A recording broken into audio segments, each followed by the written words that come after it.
Hoy en el frasco. Aunque lo parezca, esto no es la imagen de una película de la Segunda Guerra Mundial. Lo vimos todo, los bombardeos y la muerte a nuestro alrededor, los niños y las mujeres. Los bombardeos sobre nuestras cabezas. También pasamos por un periodo de hambre severa. Son las últimas imágenes del doctor Hossam Abu Safia dirigiéndose desarmado hacia los terroristas israelíes que, escondidos en sus tanques, destruyeron su hospital, mataron a su hijo, secuestraron a su personal sanitario, asesinaron a sus pacientes y masacraron a todo su pueblo.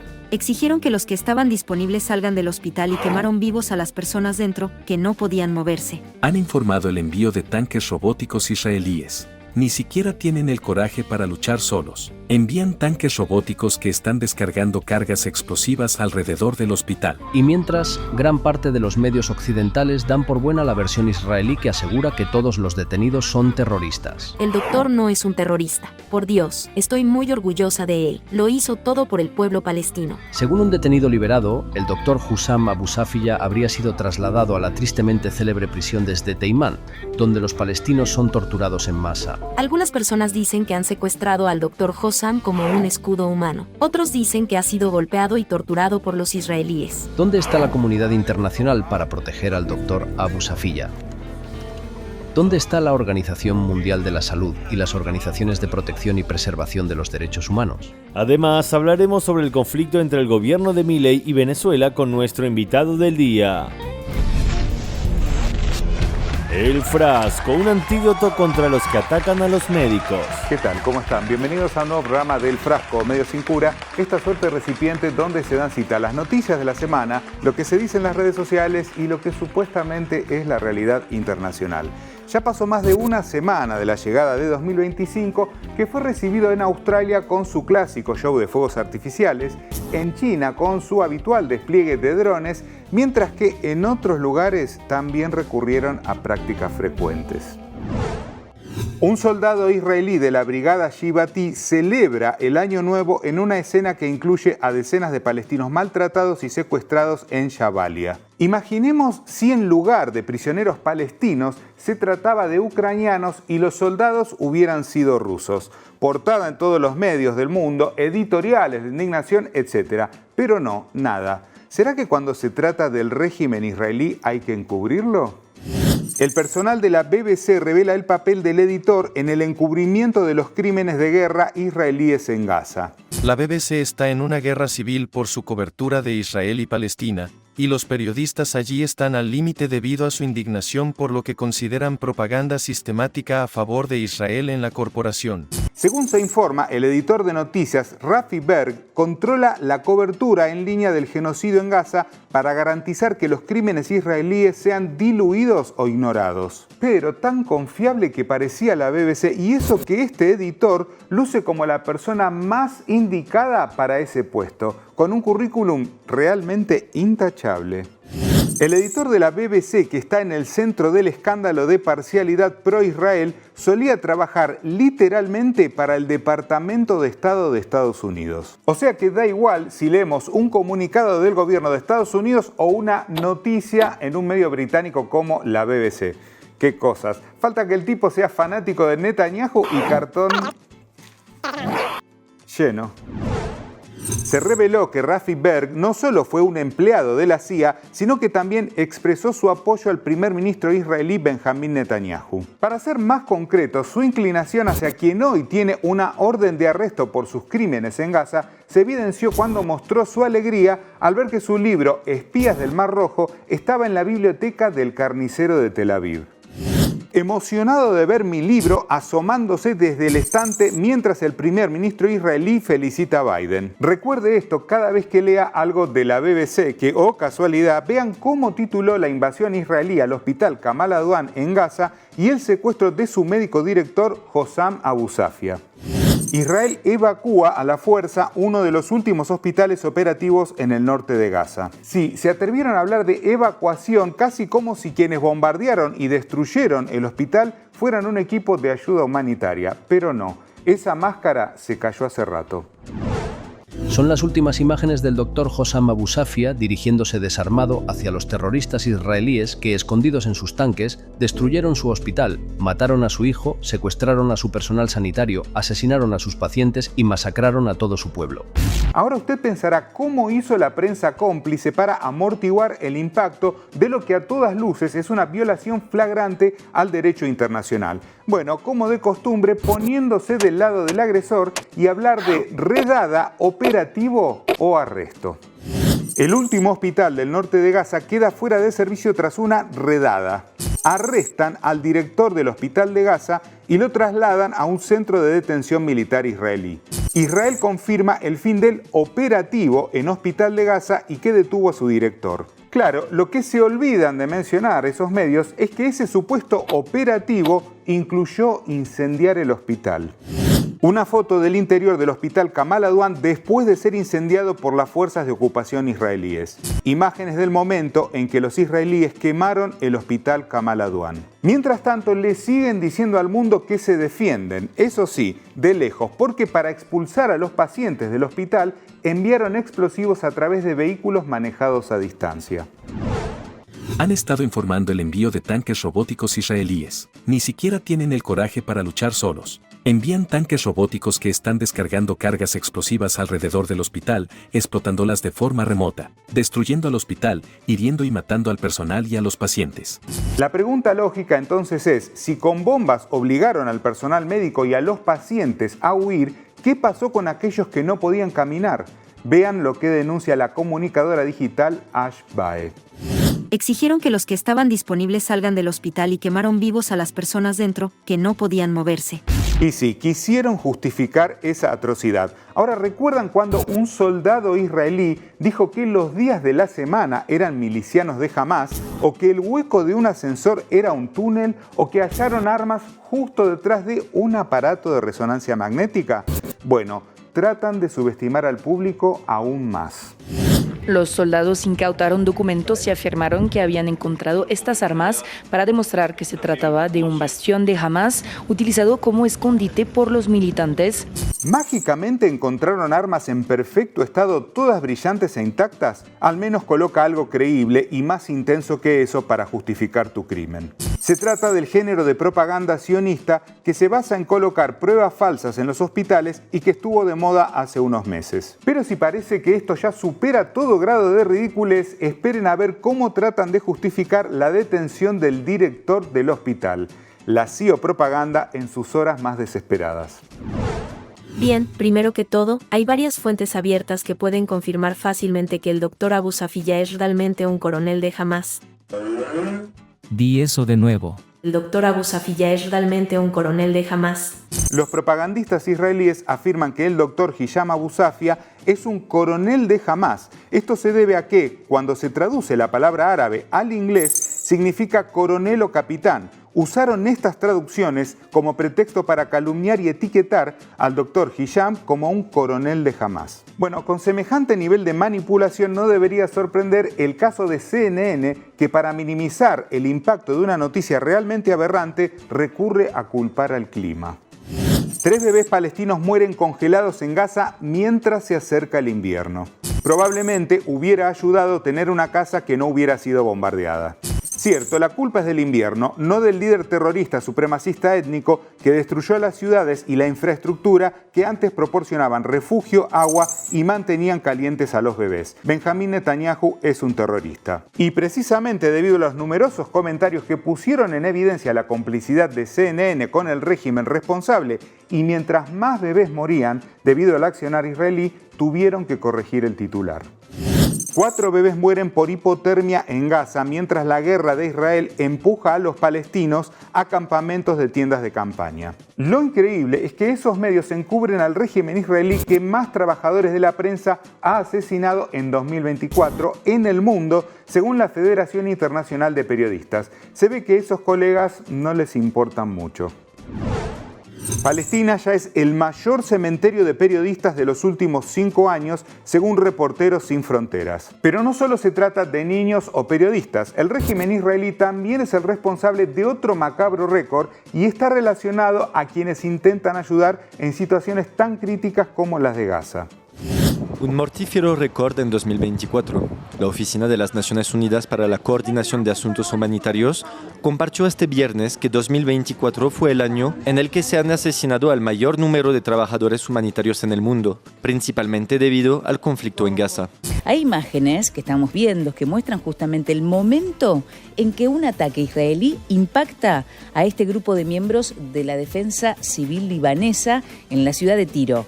Estas personas están ayudando.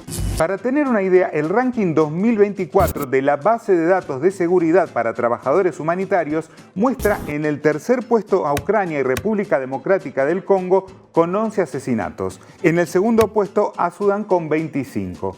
¿Saben cuántos trabajadores humanitarios ejecutó el régimen israelí? Al menos 178, es decir, que el ejército de Netanyahu asesinó a más trabajadores humanitarios que todo el resto del mundo sumado. Y mientras la comunidad internacional sigue siendo cómplice, los bombardeos a civiles y asesinatos en Gaza no se detienen. Aviones de guerra israelíes atacaron tiendas de campaña donde vivían familias desplazadas en la zona humanitaria de Al-Mawasi, al oeste de Han Yunis, en el sur de Gaza.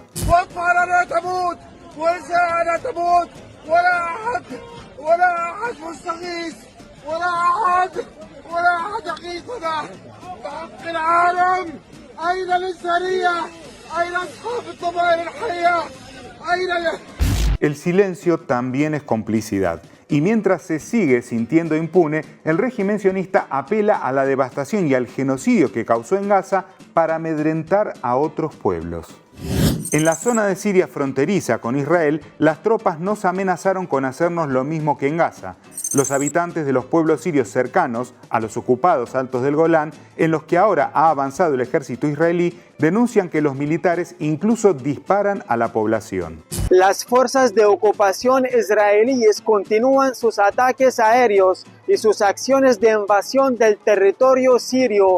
Y al igual que en Palestina, la entidad israelí invade territorios ricos en un recurso tan fundamental como el agua. Los militares sionistas tomaron el control de las zonas más ricas de agua dulce, que es vital para Siria. ¿Y qué había dicho el ex Al-Qaeda, que ya viste de saco y corbata y parece casi un aliado del sionismo? ¿Nada? No, mucho más que nada. El jefe de HTS promete que no habrá ataques contra Israel desde el territorio de Siria. Ya sabemos que los medios occidentales están quedando expuestos al tratar de seguir llamando rebeldes a los ex integrantes de Al-Qaeda. Tal vez por eso están ahora apelando a otras terminologías. La organización de elecciones en Siria podría tomar 4 años. Eso afirmó el nuevo dirigente del país, Ahmed al-Sharaa, en una entrevista con la cadena saudita Al Arabiya, difundida el domingo por la noche. O sea que ya no es rebelde, sino nuevo dirigente. Y menos mal que Estados Unidos ya no pide recompensa por su cabeza, sino que quiere afianzar lazos. Ahora la pregunta es, ¿elecciones en 4 años? Vaya democracia que llevaron a Siria. El líder de facto del gobierno sirio, dirigido por HTS, dice que las elecciones no se realizarán durante 4 años. Esto lo convertiría a él y a su administración en una dictadura por el momento. Ahora vamos a América Latina porque allí un gobierno está muy ansioso por afianzar relaciones con un régimen cuyo primer ministro evita ir a algunos países para no ser detenido por sus crímenes. Veamos lo siguiente y hablamos con nuestro invitado del día. Estuvimos en una agenda con el Ministerio de Defensa de Israel, con el Ministro de Defensa, donde vamos a cooperar y colaborar entre Argentina e Israel, y esto es muy importante para la República Argentina porque, por ejemplo, una de las áreas donde vamos a colaborar es en el área satelital, donde Israel puede proporcionar información muy útil a los efectos de la defensa porque cuentan con radares y satélites defensivos que pueden aportar información muy valiosa para la República Argentina. Bueno, y para nosotros es un verdadero gusto tener hoy aquí con nosotros a Mariano Del Popolo, licenciado en Relaciones Internacionales y doctor en Ciencias Sociales. Mariano, bienvenido al programa. Bueno, muchas gracias por la invitación. Por favor. Bueno, Mariano, allí veíamos, ¿no?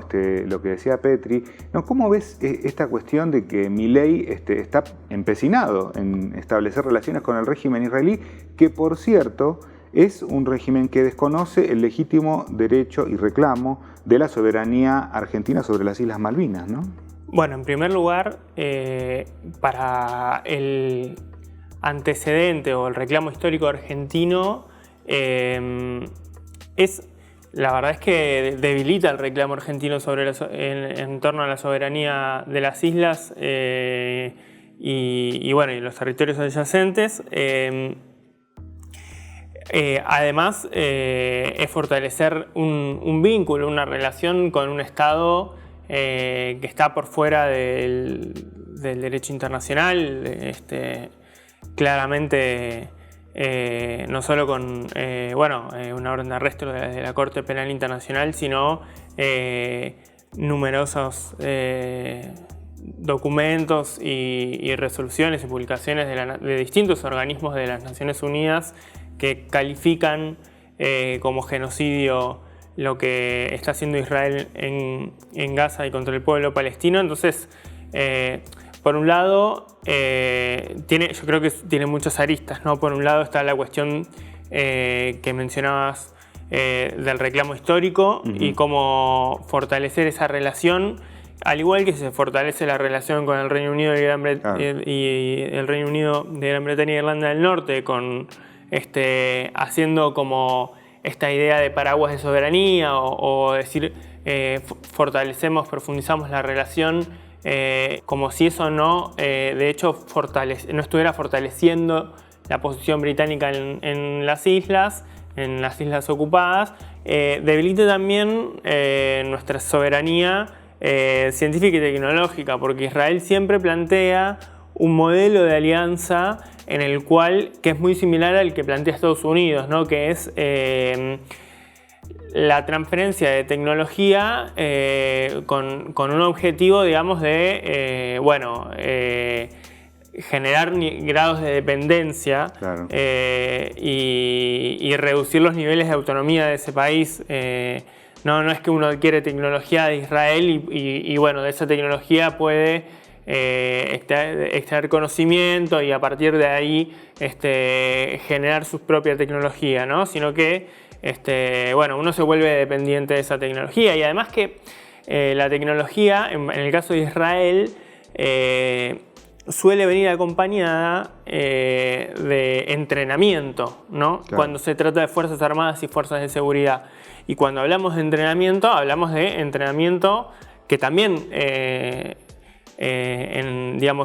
a nivel de relaciones internacionales es muy vertical. Ellos te enseñan a vos. Claro. Y te enseñan con las peores técnicas, ¿no? Con las técnicas que hoy están aplicando en Gaza y con las cuales están implementando un genocidio. Entonces es una relación que para el país creo que es problemática en muchísimos sentidos, en estos por lo menos estos 3 o 4 sentidos que te mencionaba. Mariano, vamos a hablar también de lo que está pasando con el tema de González Urrutia, ¿no? Porque mientras tiene una orden, hay una recompensa que ofreció el gobierno de Venezuela porque está prófugo de la justicia allí, y sin embargo aquí Milei lo presenta como una especie de héroe, ¿no? Como el nuevo Guaidó, se podría decir.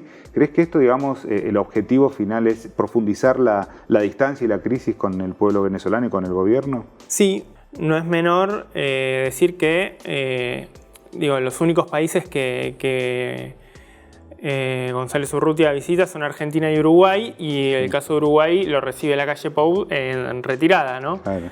Él iba a tener una visita a Chile que al final no se concreta, iba a tener en Sudamérica solamente Argentina y el caso de Uruguay que está de salida, después Panamá y República Dominicana, y una visita que no está confirmada a Estados Unidos, donde supuestamente lo recibiría Joe Biden, no está confirmado, tal vez lo reciba el Congreso, como a veces sucede, pero me parece que un poco marca que Argentina está a contramano de Sudamérica. Y por otra parte me parece que es una injerencia en los asuntos internos de Venezuela que también contradicen los principios de la política exterior argentina, la tradición de la política exterior argentina, y que nos distancia cada vez más de Venezuela. También creo yo que este tipo de cosas, de acciones, ¿no? de recibir a Edmundo González, tiene mucho que ver. Obviamente que el gobierno de Javier Milei instantáneamente dice que sí, pero muchas veces son presiones de la Embajada de Estados Unidos. Pero para los intereses de Argentina, la verdad que recibir a Edmundo González no tiene ningún tipo de beneficio. Por el contrario, como mencionabas, nos aleja del pueblo venezolano, nos aleja de cualquier tipo de restablecer relaciones comerciales, diplomáticas, políticas, económicas, de cualquier índole, ¿no? Por último, Mariano, bueno, estamos a pocos días de que Maduro asuma nuevamente la presidencia de Venezuela y a la vez que Donald Trump regrese a la presidencia de Estados Unidos. Y bueno, la pregunta es, ¿cómo ves esto en torno fundamentalmente a la patria grande? ¿Qué sucederá, no? Yo creo que lo que vamos a ver es de vuelta un Trump que para, bueno, capturar a parte del electorado latino y sobre todo de determinadas zonas donde el electorado latino tiene una tendencia más conservadora, va a usar a Venezuela y a Cuba como lo usó durante su presidencia, su primera presidencia.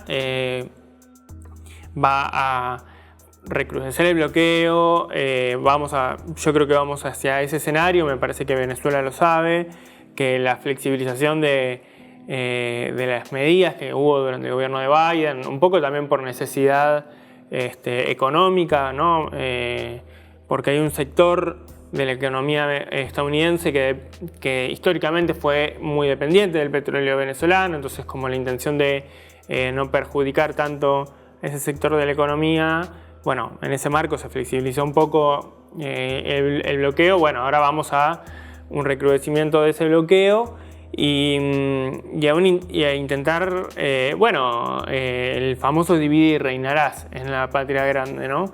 Enfrentar a los gobiernos con posiciones tal vez más titubeantes o con posiciones más conservadoras para que se expongan en relación a algún tipo de tal vez conflicto con Venezuela, diplomático, político, como lo hubo cuando fue en la frontera entre Colombia y Venezuela en el 2019.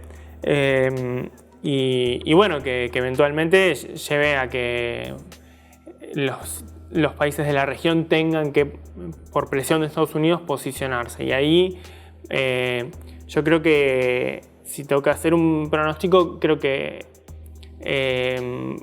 no va a estar tan fácil para Estados Unidos, va a tener algunos apoyos, pero como el de Argentina claramente, el nefasto apoyo de Perú, porque es un gobierno infame, ¿no? Digo que además de todas las violaciones de los derechos humanos, que es ilegítimo, que tiene un nivel de aprobación, de rechazo, muy alto, pero que hay un momento particular de la región donde la región tiene líderes fuertes que no necesariamente tengan una alianza política con Venezuela, pero que probablemente su posición sea no aceptar este tipo de chantajes a los que suele llevarnos Donald Trump, ¿no? Me refiero, supongo yo, Gustavo Petro, incluso Lula,